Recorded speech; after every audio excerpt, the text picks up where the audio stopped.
당신이 몰랐던 이야기. 오늘은 사람과 사랑에 빠진 돌고래 피터와 사랑의 대상이었던 여성 마가렛 로바트에 대한 이야기입니다. 돌고래는 지능이 높은 동물로 유명합니다. 높은 지능 때문인지 인간과의 교감도 가능하죠. 이 교감이라는 게 애완동물 수준이 아닙니다. 정확한 의사 표현은 물론 우리와 의사소통까지 시도하죠. 그렇다면 인간과 돌고래는 대화할 수 있을까요? 우리가 대화하듯이 언어로 말이죠. 1960년대 지구는 미국과 소련의 냉전으로 살벌한 시대를 보내고 있었습니다.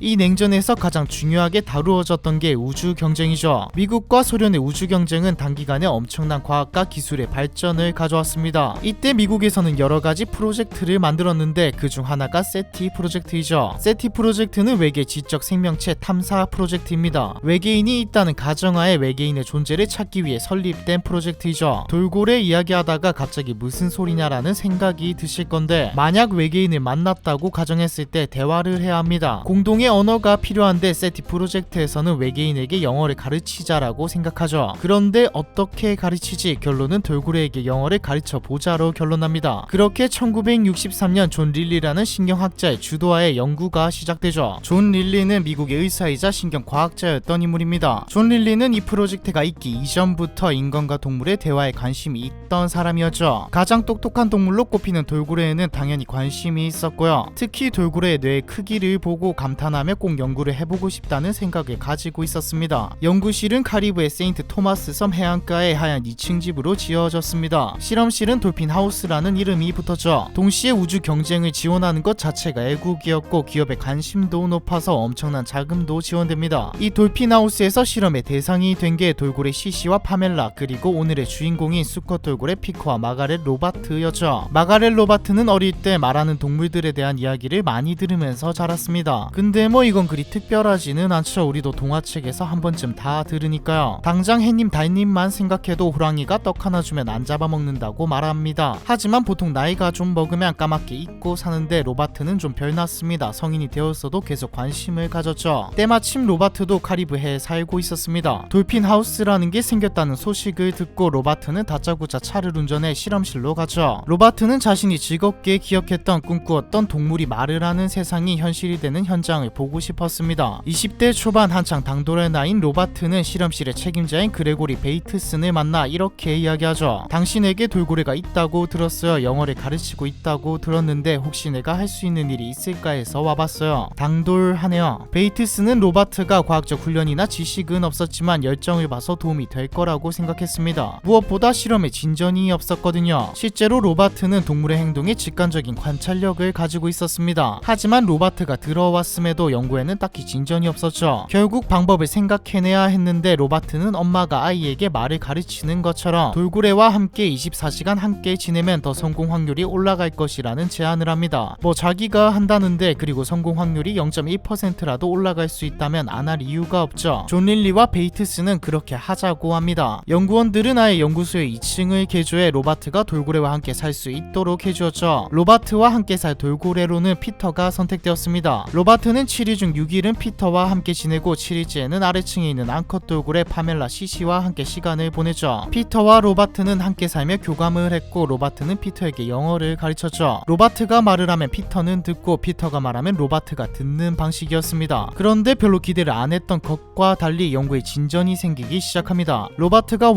3라고 말을 하면 피터도 소리를 냈죠. 물론 발음은 전혀 달랐지만 억양, 톤, 리듬은 로바트와 같았습니다. 로바트가 헬로라고 하면 헬로와 비슷한 소리를 냈죠. 그렇게 피터와 로바트는 동고동락했는데 문제가 하나 생깁니다. 피터가 로바트에게 사랑을 느끼게 된 것이죠. 영상을 보시는 분들 중에 애완동물을 키우는 분이 꽤 많을 거라 생각됩니다. 저도 강아지를 한 마리 키우는데 물론 동물도 사람을 사랑하죠. 느낄 수 있을 정도로 애정 표현을 해줍니다. 하지만 애정의 사랑이지 성적인 사랑은 아니죠. 피터는 성적으로 로바트를 사랑했습니다. 피터는 나와 함께 있는 걸 좋아했어요. 무릎이나 다리, 손에 몸을 대고 비비는 걸 좋아했어요. 처음엔 아래층의 암컷들에게 보내야 한다고 생각했죠. 그런데 피터를 암컷 돌고래들과 함께 놔두어도 피터는 오로지 로바트에게만 관심을 가질 뿐 암컷 돌고래에게는 관심도 없었죠. 그렇다면 피터와 로바트를 분리하는 방법밖에 없는데 연구원들 그리고 로바트는 지금 로바트와 피터를 분리해버리면 실험이 진전되지 않을 것이라 생각했습니다. 겨우겨우 진전이 생겼는데 놓치기에는 너무 아까웠죠. 결국 돌고래 피터의 욕구를 로바트가 손으로 해결해주는 방식을 선택했습니다. 이 일에 대해 로바트는 인터뷰에서 이렇게 회고했죠. 거칠게만 하지 않으면 불편하진 않았어요. 일이 진행되는 과정의 한 부분이었을 뿐입니다. 연구자들이 관찰할 수 있었기 때문에 사생활이 아니었습니다. 내 입장에서는 성적인 게 아니었어요. 관능적인 느낌에 가까웠죠. 돌고래와 연대감을 강화해주는 것처럼 보였고 연구의 연속성을 깨트리지 않아야 했어요. 나는 피터를 알려고 그 자리에 있었으니까요. 하지만 노력과는 별개로 연구는 여기서 더 나아가지 않았습니다. 성과도 없고 그렇다고 딱히 새로운 돌파구도 안 보이는 상태였죠. 사실상 연구는 실패였습니다. 대화라고 생각했던 피터의 소리는 그저 로바트의 소리를 따라하는 정도였죠. 존 릴리는 해서는 안 되는 결정을 합니다. 당시 존 릴리는 약물이 두뇌에 어떤 영향을 미치는지에 대한 연구에 사로잡혀 있었죠. 자신이 직접 투여하기도 했고요. 지능을 향상시킬 수도 있다고 생각했는지 피터에게도 약물을 주입합니다. 로바트의 말로는 자신은 원하지 않았지만 그곳은 존 릴리의 연구이자 연구실이었고 피터도 릴리의 동물이었기에 20대 초반 아무런 힘없는 자신이 막을 여력은 없었다라고 하죠. 다행히도 약물은 피터에게 아무런 영향을 끼치지 못했습니다. 약물이 피터에게 변화를 주지 못한 것과는 별개로 베이트슨이 약물을 주입했다는 사실을 알고 나서 상황은 급변하게 되죠. 베이트슨은 동물의 안전에 무관심한 릴리의 태도가 마음에 안 들었고 자금 지원을 중단해버린 채 떠납니다. 결국 실험은 끝나버리죠. 피터는 마이애미에 있는 좁은 수족관으로 보내집니다. 이제 로바트와 함께 지낼 수 없게 되었죠. 피터는 극도의 우울감을 호소하며 모든 것을 거부했습니다. 한 달도 채 안 되었을 때 로바트에게는 전화가 한 통 걸려옵니다. 전화를 건 사람은 존 릴리였죠. 릴리가 로바트에게 한 말은 피터가 스스로 생을 마감했다는 내용이었습니다. 원래 돌고래는 일정 주기로 물 밖으로 나와 숨을 쉬어야 하는데 피터가 일부러 물 밖으로 나오지 않았다는 내용이었죠. 과학자들 사이에서 돌고래가 스스로 생을 마감할 수 있는가에 대한 논란이 있기는 하지만 돌고래 조련사였던 릭 오베리에 따르면 돌고래는 우리처럼 자동으로 숨을 쉬는 동물이 아니다. 모든 호흡은 의식적인 노력이다. 인생이 너무 견디기 힘들면 돌고래는 숨을 쉬고 바닥으로 가라앉는다고 하죠. 로버트는 마음이 너무 아팠죠. 한편으로는 더 이상 피터가 마이애미의 좁은 수족관에서 지내지 않게 된 게 차라리 다행이라는 생각이 들었습니다. 그래도 이 실험이 아예 의미가 없었던 것은 아니었죠. 서양의 영화나 드라마를 보면 유독 고래들에게 우호적인 것을 알 수 있습니다. 보호운동에서도 유독 대우를 받죠. 실험이 유명해지면서 그린피스 등에서 활발하게 고래보호 운동을 펼친 결과입니다. 로바트는 실험이 실패로 끝나고 나서도 계속 세인트 토마스 섬에 살았습니다. 프로젝트에 참여했던 사진작가와 결혼도 했죠. 3명의 딸을 낳고 살다가 돌핀하우스를 사들여 집으로 개조해서 살았습니다. 돌고래와 대화를 하려는 실험은 현재도 계속되고 있습니다. 다른 점이라고 하면 영어를 가르치는 것이 아니라 야생 돌고래를 관찰하고 음파를 분석하는 것이죠. 존 릴리의 실험이 완전한 실패로 끝난 것과는 달리 음파 분석은 꽤 성과를 보이고 있습니다. 음파를 보내면 돌고래가 물건을 갖고 오기도 하죠. 혹시 또 모릅니다. 세상이 예측할 수 없을 정도로 빠르게 발전하고 있으니 10년, 20년 뒤에는 동물과 정말 대화를 할 수 있을 수도 있죠. 잠깐 상상해봤는데 그렇게 좋지만은 않은 것 같네요. 돌고래 피터와 마가렛 로바트에 대한 이야기, 이번 편은 여기까지입니다.